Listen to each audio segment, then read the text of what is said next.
What if I told you that building a genuinely useful AI chatbot takes less than 200 lines of code? Not a toy demo, a real chatbot with memory, personality, and streaming responses. 5 years ago, this would have cost you six figures and a team of ML engineers. Today, with Claude's API and Node.js, you can build it in under an hour. I'm going to show you exactly how, and by the end of this video, you'll have a working chatbot running on your machine that you can customize for any use case. Let's build something real. Here's what we're building today: a terminal-based chatbot that talks to Claude, remembers your entire conversation, streams responses in real time so you're not staring at a blank screen, and handles errors gracefully. This isn't a wrapper around someone else's library. We're building directly against the Anthropic API so you understand every piece. The patterns you learn here work whether you're building a CLI tool, a Slack bot, or a full web application. Before we dive in, let's make sure you have everything you need. You'll need Node.js version 18 or higher. We're using native fetch and top-level await. You'll also need an Anthropic API key, which you can get from console anthropic.com. If you don't have one yet, pause the video and grab one. They give you free credits to start. Let me verify my Node version real quick. Let's create our project. I'm making a new directory called Claude Chatbot, initializing npm with the yes flag to skip the questionnaire, and installing the Anthropic SDK. This official SDK handles authentication, request formatting, and gives us TypeScript types out of the box. We're also installing .env to manage our API keys securely. We need to configure our Package.json for ES modules, since we're using modern import syntax. I'm adding type module and creating a start script. This lets us use import statements instead of require, and enables top-level await, which we'll use throughout the project. Simple but essential setup. Never hardcode API keys. Create a .env file and add your Anthropic API key there. Then add .env to your gitignore so you don't accidentally commit your secrets to GitHub. This is Security 101, but I see people skip it all the time. Your future self will thank you. Before we write any code, let's understand how Claude's API thinks about conversations. Every API call needs three things: a model identifier, a max tokens limit, and a messages array. The messages array is where the magic happens. Each message has a role, either an user for human input or assistant for Claude's responses. This array is your conversation history. Claude doesn't remember previous API calls. You have to send the full history every time. Let's write our first code. Create index.js and import the Anthropic SDK along with .env. We call .env config at the top to load our environment variables. Then we instantiate the Anthropic client. Notice I'm not passing the API key explicitly. The SDK automatically reads from the Anthropic API key environment variable. Less code, fewer places to leak secrets. Let's make our first API call. We use the messages.create method with three required parameters. Model is Claude 3.5 Sonnet. That's Claude's most capable model right now. Max tokens limits the response length. 1024 is plenty for conversational responses. Messages is an array with a single user message. This is the simplest possible API call. Let's run it and see what comes back. When we run this, we get back a response object. Look at the structure. There's an ID for tracking, the model used. Stop reason tells us why Claude stopped generating. The content array is what we care about. It contains the actual response. Each content block has a type and text. For simple text responses, you'll have one text block. We extract it with response.content chat text. Let's clean up our output. Instead of logging the entire response object, we extract just the text. This is the pattern you'll use in every Claude integration. Access content array. First element, text property. Now when we run it, we get a clean, readable response. System prompts are how you give Claude a personality and set behavioral guidelines.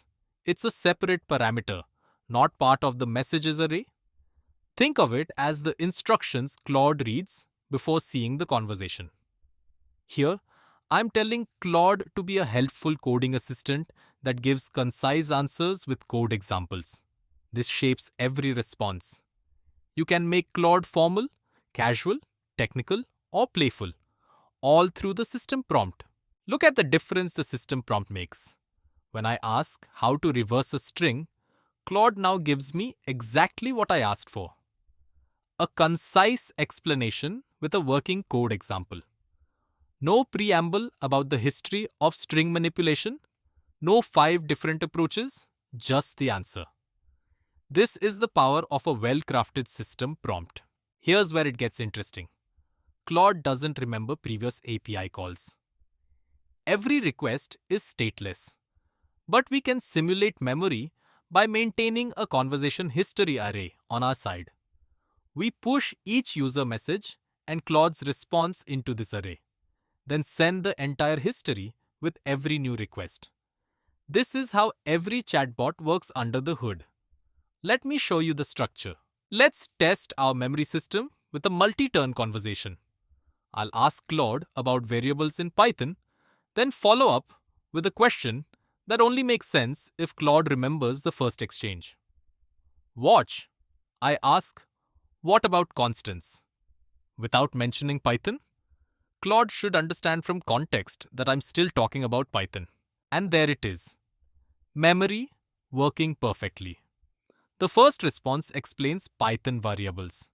The second response talks about Python constants, without me mentioning Python again. Claude understood the context because we sent the full conversation history.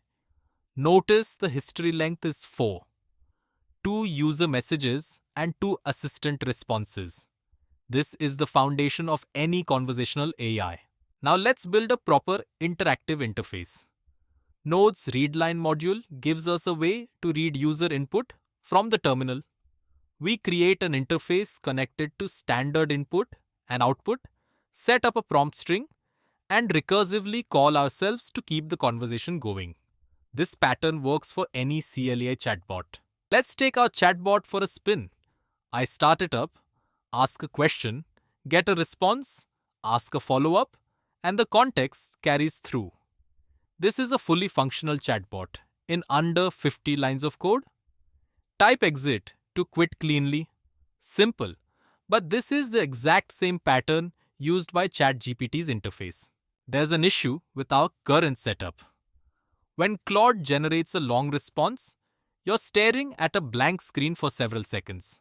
That's because we're waiting for the entire response to complete before displaying anything. Users hate this. They don't know if the bot is thinking, crashed, or ignoring them. The solution is streaming. The SDK makes streaming surprisingly easy. Instead of messages.create, we call messages.stream. This returns an async iterable that yields events as Claude generates each chunk of text. We loop through with for await, check for content block delta events, and write each text chunk to the terminal immediately. The response builds up in real time, just like ChatGPT. Now watch the difference. When I ask Claude to explain closures, the response streams in word by word. No more waiting for the complete response. Users see activity immediately and can start reading while Claude finishes generating. This dramatically improves perceived performance even though the total time is the same. Production code needs proper error handling. API calls fail. Rate limits hit. Network drops. Servers hiccup. We wrap our API call in a try-catch, check for specific error types, and respond appropriately. Rate limit errors should trigger a retry after a delay. Authentication errors mean you need to check your API key. Other errors get a generic message. For rate limits, we can implement automatic retry with exponential backoff. The idea is simple. If we hit a rate limit, wait a bit and try again. Each retry waits longer. First 1 second, then 2, then 4. This prevents hammering the API while giving transient issues time to resolve. Here's a wrapper function that handles this elegantly. Here's a problem you'll hit in production. The conversation history grows infinitely. Every message adds tokens, and eventually, you'll exceed Claude's context window or your budget. We need to manage this. A simple approach is sliding window. Keep only the last n messages. More sophisticated is token counting. Trim oldest messages when you approach the limit. Let's make our chatbot more usable with special commands. Clear resets the conversation history. History shows how many turns we've had. Help lists available commands. These are simple string checks before we send anything to Claude. Small touches like these make the difference between a demo and something people actually want to use. Let me show you the complete application. We've got imports, configuration, the chat function with streaming and error handling, conversation management, and the interactive prompt with commands. This is about 100 lines of actual logic. Everything else is structure. Copy this, customize the system prompt for your use case, and you have a production-ready chatbot foundation. Let's run the complete application. Start the chat, try the help command, have a multi-turn conversation, check the history, clear it, and start fresh. Everything works together. This chatbot maintains context, streams responses, handles errors gracefully, and manages memory. All in under 150 lines of JavaScript. You've got the foundation. Where do you take it? Add tool use so Claude can execute code or search the web. Integrate with Slack, Discord, or your own web frontend. Connect to a database to persist conversations across sessions. Add RAG to give your chatbot access to your own documents. Each of these builds directly on what you learned today. The patterns don't change, just the scale. All the code from this video is in the description. The Anthropic documentation is excellent. I'll link to the messages API reference and the SDK GitHub repo.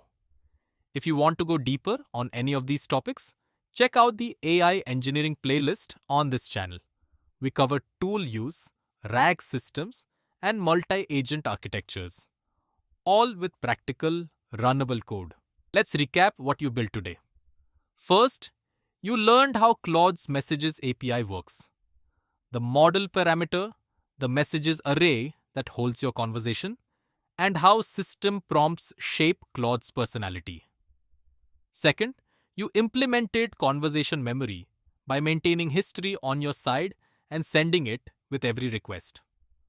Third, you added streaming so users see responses in real time instead of staring at a blank screen. You've got a working chatbot with error handling, retry logic, and memory management. Next up, watch our video on adding tool use to Claude. That's where things get really powerful. You'll teach Claude to execute code, search the web, and interact with external APIs. Subscribe if you haven't, and drop a comment telling me what you're building with this code. See you in the next one.